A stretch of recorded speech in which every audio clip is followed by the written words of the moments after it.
Hey guys, to start this video for today, I have a question for you.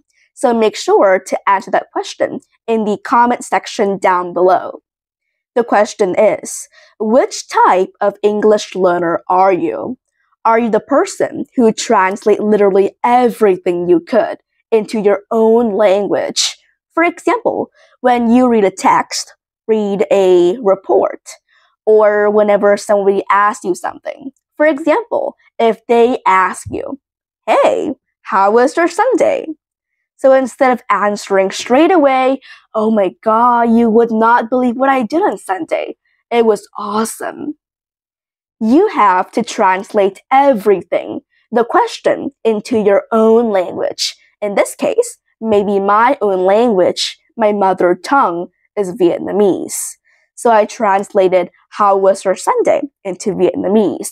Then I had to think of the answer in Vietnamese, then translate my entire answer in Vietnamese into English. Wow, this process takes a very long time. Like, think about the entire process of translating and then turning it into English. It would take at least 5 minutes or even more if you're slow.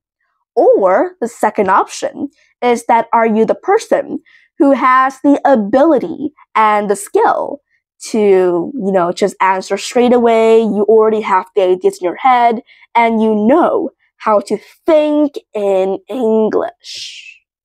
Well, if you are the first person, this video is specifically for the first type of person, but everyone is feel free to watch this video. In today's video, we will actually discuss about thinking in English, some tips for you on how to think in English.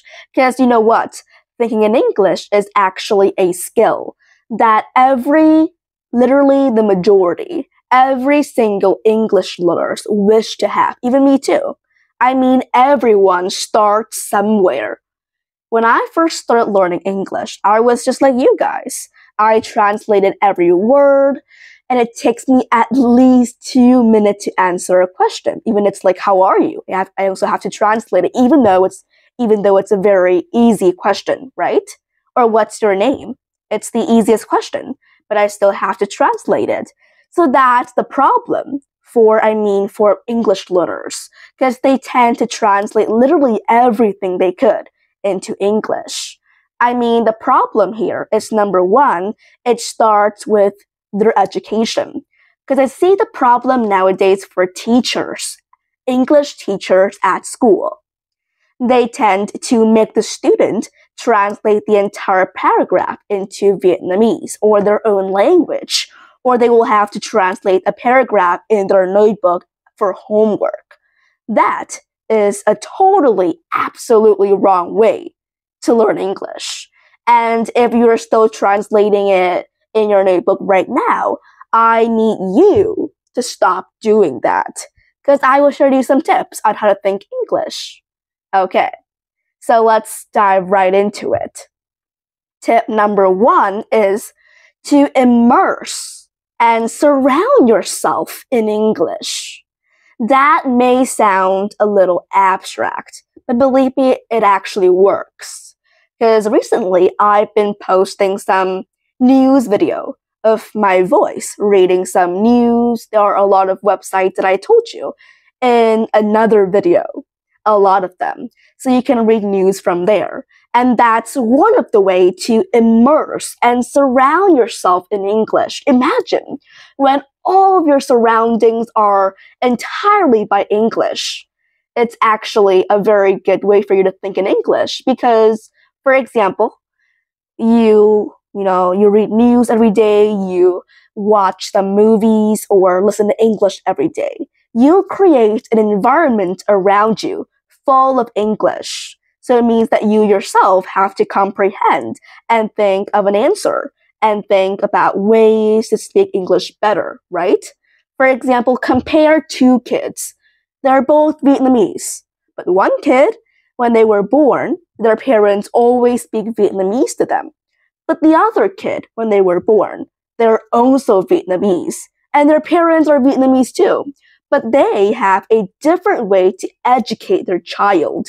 Instead of speaking Vietnamese, one parent will speak English and the other will speak Vietnamese to the child. So even though maybe this kid knows nothing about English, he or she can still answer back because they live in an environment full of English. And it's just like, living, you like surround yourself in English can actually help you. For example, you may ask yourself, how can I speak Vietnamese, right? Because, for example, when you were born, everyone around you speak English. So even if you are from Sweden, or you are English, you're an English speaker, you still cannot speak English because when you were born, everyone around you speak a different language, right? So when you started surrounding yourself and immerse yourself in English, it actually helps you a lot. And there are ways to immerse yourself in English. How, you may ask?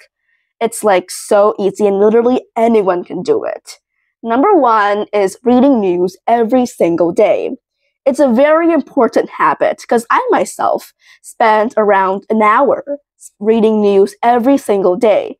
It's like very beneficial. You can catch up with the latest news. You can also learn some new vocabularies to use for your test or for your speaking to boost up your speaking level. And most importantly, you are surrounding yourself in English. And if you have some free time, open some music video, open some English music video, open some English videos to listen to, open my video to listen to. So yeah, that's just surround yourself and immerse yourself. Another way is speak out loud. I have this habit. If you think I'm being weird, then maybe I'm really being weird. Because whenever I do something by myself, I tend to describing it out loud, saying it out loud. For example, I wake up. I'm so tired. I will say, why am I so tired? I don't want to go to school. That's thinking in English. And that's surrounding yourself in English. So for example, if you are doing a single activities, you can, just saying out loud. If you think about, instead of thinking in your head, in your own language, start saying it out loud so that you can practice and, think in English much better. A second way is using images. I have this tip. Is, for example, whenever you learn vocabulary, for example, in your kitchen, you can, write in a single note of that word, like refrigerator, rice cooker, and stick it on the object. So that whenever you, see that object, instead of thinking it in your own language, you see that note, and you can, start away, like your mind, like your brain is working. And you will know straight away that that is a fridge, that is a rice cooker, and that is a phone, maybe. So you can, stick it around. If you find it kind of hard and it's messy, it's okay. You can just write in a very tiny note and use some tape to tape it on the object. And please believe me, it actually works. Because I used to do when I was very little. When I was little, I used to do that. And whenever I see the object, instead of saying the Vietnamese word and thinking the Vietnamese word of that object, I would think, this is a fridge. I know this. It's a fridge. So I started to think in English much more. And final way in this number one tip is keep a journal. I think I mentioned this in one of my videos, and I have to mention again, because keeping a journal is literally so important. Don't actually care about your grammar. It's like free writing, because trust me, whenever I do some free writing in my journal, I have tons of grammar mistakes. Because if you started to write what you think, even if you have some grammar mistakes, who cares, right? Of course, you have to care about grammar mistakes. So write the first draft. After that, read over what you have written and then check over your spellings and your grammars. But for the first draft, just write freely however you felt, what you're feeling, and what you want to say inside this book. Consider your journal as your best friend. Share everything to your journal. So yes, tip number 1 is just to create an environment around you which is English. For example, if you're helping your mom cleaning the floor, instead of just cleaning the floor like a normal person, open up some English. Open up some English music video, open some English video. Even if you don't understand some of it, it's okay. You're still learning and you're actually absorbing it every single seconds and minutes. Just like me. Whenever I go to sleep, I would open a podcast for 30 minutes. You may think, okay, you're sleeping. How can you actually listen to it? Well, it turns out it has been scientifically proven that your brain still works when you open some English videos while you're sleeping, right? And it's just for 30 minutes. So you can actually relax. It helps you sleep better.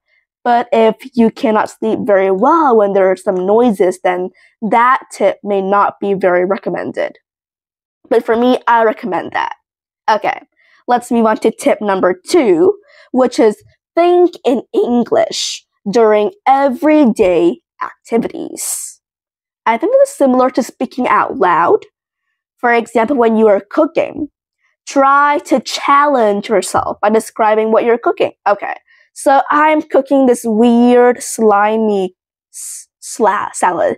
And I added some apples, I added some sauces, I mixed them up, and voila, here's my salad. My lovely salad helps me, work and helps me stay healthy every day. Yes, so it's like a challenge for you. Challenge yourself by doing everything. For example, if you're drinking water.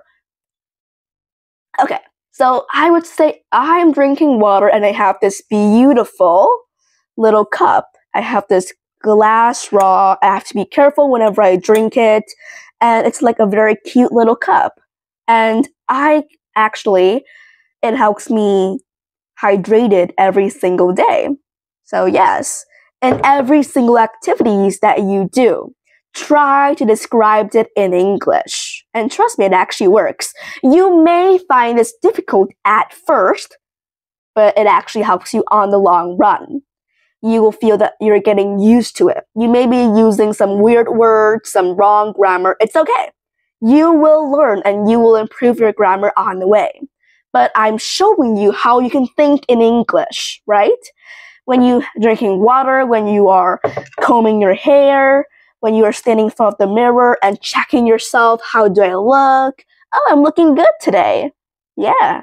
So started to immerse yourself and describing your activities, what you did every single day. Also, it actually helps if you do them in quiet moments. It will encourage you to stay calm when thinking in English. For example, if you have a yoga session and you're doing yoga, try to think in English because it's the time that you are alone. It's the quiet moments of yourself. Okay. Number 3 is avoid using translation apps. I mean, this is a very important tip.